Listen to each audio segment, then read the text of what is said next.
Hello everyone, how are you doing? This is MD Tech here with another quick tutorial. In today's tutorial, I'm going to show you guys how to turn on spatial sound on your Windows 11 speakers.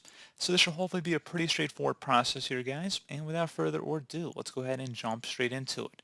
So all you have to do is open up the search menu and type in settings. Best match should come back with settings. Go ahead and left click on that. So on the right side, you want to go and select sound. Go ahead and left click on that. And now you want to scroll down underneath Advanced and select All Sound Devices.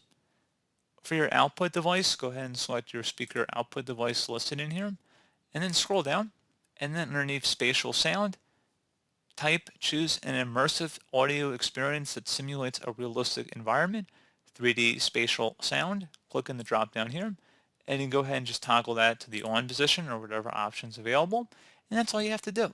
So pretty straightforward process there, guys. I do hope I was able to help you out, and I do look forward to catching you all in the next tutorial. Goodbye.